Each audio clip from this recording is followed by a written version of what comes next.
Assalamualaikum warahmatullahi wabarakatuh. Selamat sore kawan-kawan petani porang di seluruh Nusantara. Salam sukses, salam sehat.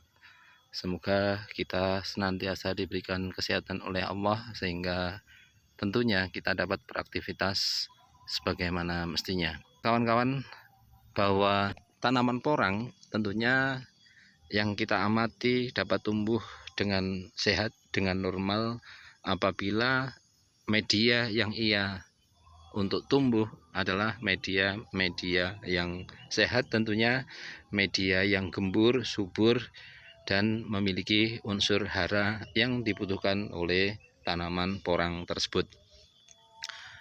Untuk mencukupi kebutuhan unsur hara atau yang dibutuhkan oleh tanaman porang, tentunya kami memberikan yang terbaik kepada tanaman porang itu, baik dari segi olah lahannya, bagaimana dibuat sedemikian rupa biar lebih gembur.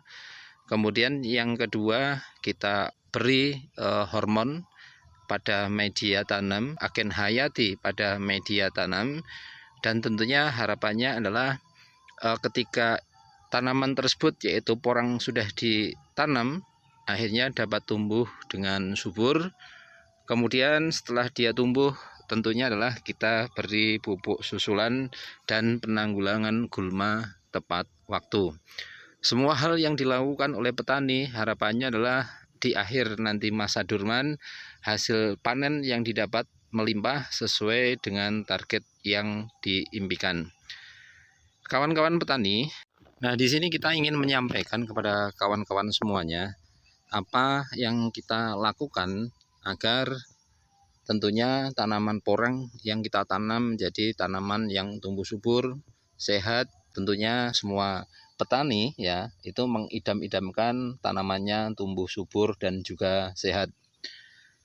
Adapun yang kita aplikasikan ke lahan, salah satunya kita menggunakan Bioto Grow Gold, kawan. Dia adalah prebiotik, di mana kandungan dari Bioto Grow Gold ini sangat luar biasa menurut saya, karena bisa dikatakan dari satu botol ini yang kurang lebih beratnya adalah 1 liter mengandung berbagai bakteri yang tentunya baik untuk tanaman, dan juga ada pupuk ya baik makro ataupun mikro, dan juga tentunya adalah pupuk-pupuk tersebut yang dibutuhkan oleh tanaman kita. 1 botol ini 1 liter di daerah kami dijual dengan harga kurang lebih 120.000, kawan. Dan ini tentunya kita aplikasikan bisa waktu ketika olah lahan ya, kita semprot lahan tersebut sebelum kita tanami dengan Bioto Grow ini. Juga dapat kita aplikasikan lagi ketika tanaman sudah tumbuh seperti saat ini. Nah, kemudian tujuan kami mengaplikasikan Bioto Grow ini adalah karena Bioto Grow ini adalah formula probiotik super, merupakan formula berteknologi modern, hasil inovasi dengan menggunakan teknologi kultur mikrobakteri, hasil pembiakan murni, serta berbahan dasar dari alam yang kaya akan protein dan mineral. Nah, ini adalah organik, kawan ya, bukan pupuk kimia.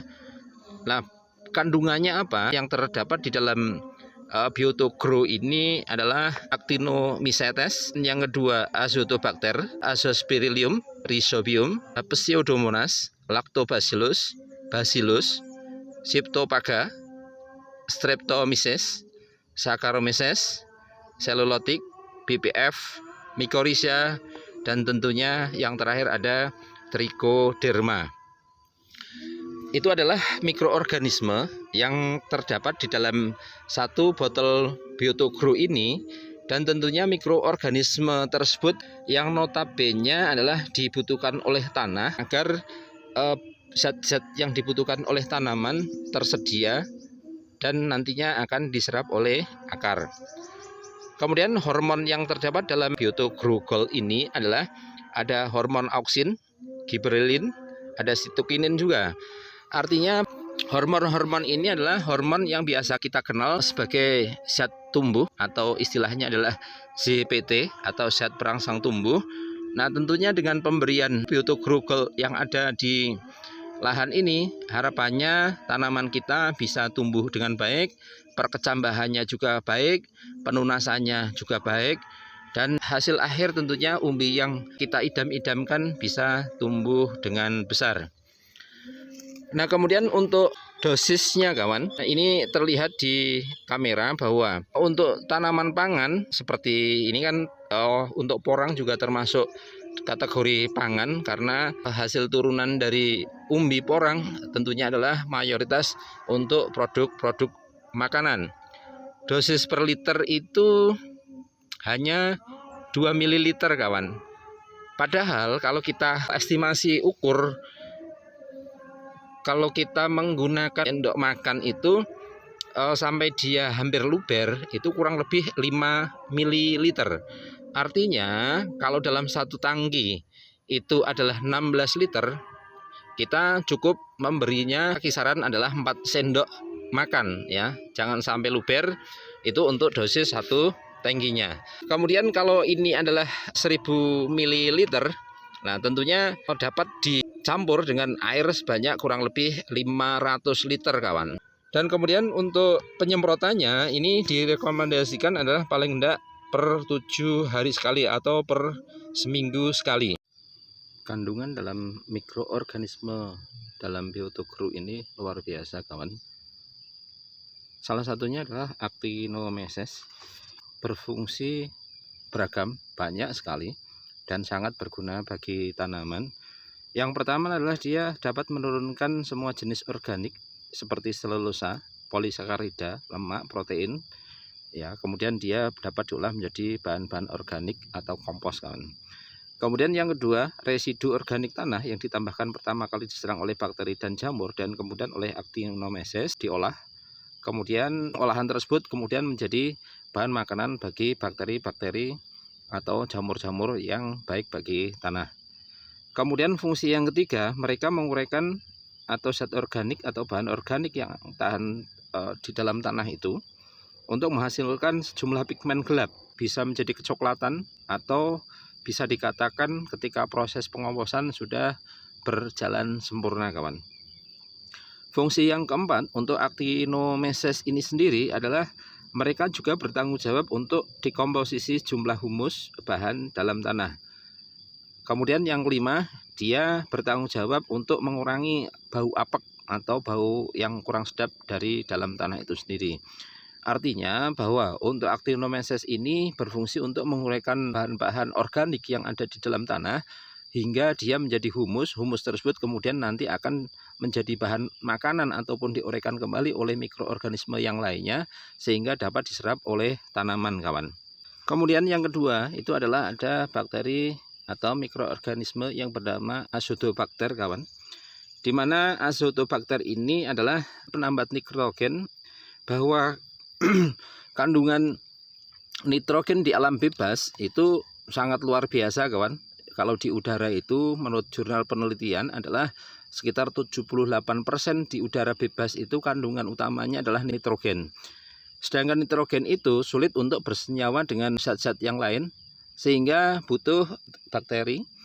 Ya, bakteri tersebut fungsinya adalah untuk menambat atau menangkap dari nitrogen bebas di udara.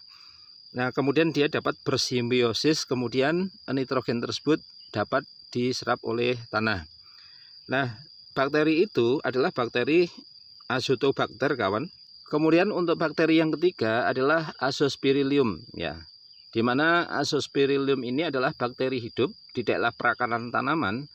Bakteri ini berkembang biak terutama pada daerah perpanjangan akar dan pangkal bulu akar, dan merupakan sumber energi yang mereka sukai adalah asam organik seperti malat, suksinat, laktat, dan pirufat. Yaitu ini menurut Hanafiya ya, yang diterbitkan tahun 2009. Azospirillum tersendiri itu termasuk bakteri yang hampir dilupakan orang. Sejarahnya menurut Holguin bahwa Azospirillum pertama kali diisolasi dari tanah berpasir yang miskin unsur nitrogen di Belanda. Akan tetapi manfaat dari penemuan ini tidak disadari selama lebih dari 50 tahun sampai De Berenier dan Day pada tahun 1976 melaporkan bahwa rumput yang berasosiasi dengan Azospirillum tidak menunjukkan gejala kekurangan nitrogen dibandingkan dengan rumput di sekitarnya yang tanpa Azospirillum.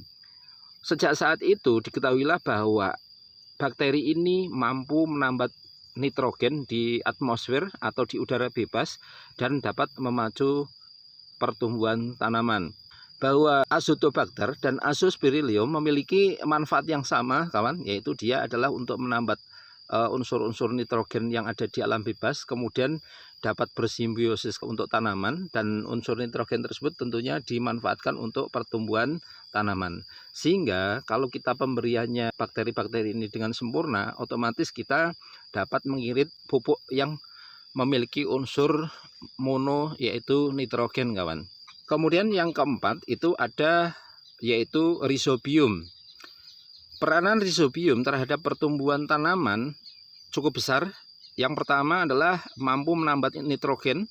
Kemudian yang kedua, inokulan Rhizobium mampu bersimbiosis secara aktif sehingga menghasilkan pertumbuhan tanaman yang lebih baik, kawan. Rhizobium mampu menghasilkan hormon pertumbuhan berupa IAA dan gibberellin yang dapat memacu pertumbuhan rambut akar, percabangan akar, yang memperluas jangkauan akar. Dengan demikian, tanaman dapat menyerap hara lebih banyak sehingga dapat meningkatkan produktivitas tanaman. Peranan yang terakhir adalah Rhizobium mampu meningkatkan penyerapan fosfat, kawan. Fosfat merupakan hara utama dalam perkembangan akar dan pembentukan pada kecambah-kecambah akar itu sendiri. Kemudian yang selanjutnya adalah ada bakteri Pseudomonas, di mana bakteri ini berfungsi untuk menekan pertumbuhan dari patogen-patogen yang kurang baik untuk tanaman, yang mana bakteri tersebut yaitu memiliki antibiotik, kawan, ya, enzim yang dapat mendegradasi dinding sel jamur atau hidrogen cyanida yang menekan pertumbuhan jamur patogen, mampu berkompetisi dengan patogen untuk nutrisi atau tempat yang ada di akar. Artinya dia nanti akan bersimbiosis di akar, kemudian akan mengurangi atau menekan pertumbuhan dari jamur ataupun bakteri-bakteri patogen, kawan. Kemudian di situ juga ada Lactobacillus dan juga ada Bacillus, kawan. Di mana Lactobacillus dan Bacillus itu memiliki fungsi yaitu untuk menghasilkan antibiotik yang dapat digunakan sebagai agen hayati. Nah, otomatis dalam perakaran ini ketika dia memiliki antibiotik, maka jamur-jamur patogen ataupun bakteri patogen itu dapat tertanggulangi, kawan, sehingga penyakit tanaman itu mudah dikendalikan. Kemudian selanjutnya ada Pseudopaga sp, yang mana manfaatnya adalah untuk menurunkan CN secara cepat dan bersifat antagonis terhadap beberapa jenis penyakit akar. Memiliki kemampuan yang tinggi dalam menghasilkan enzim penghancur lignin dan selulosa secara bersamaan, kawan. Ini manfaatnya luar biasa. Kemudian ada selulotik, mana ini adalah bakteri-bakteri yang dia fungsinya adalah untuk memproses selulosa yang berasal dari kompos-kompos. Kemudian selulosa tersebut tentunya akan dimanfaatkan oleh bakteri-bakteri yang baik untuk tanaman untuk berkembang biak, kawan. Kemudian ini adalah BFF, kepanjangannya adalah bakteri penambat fosfat, yang mana berarti dia tugasnya untuk menangkap atau mengurai fosfat-fosfat di dalam tanah, kemudian akan diserap oleh akar tanaman. Kemudian yang berikutnya ada Mycorrhiza dan ada juga ada Trichoderma. Peranan Mycorrhiza dan Trichoderma ini luar biasa, kawan, yang mana bahwa Mycorrhiza dan Trichoderma ini memiliki manfaat. Yang pertama, dapat mengkondisikan serapan air dan hara pada perakaran.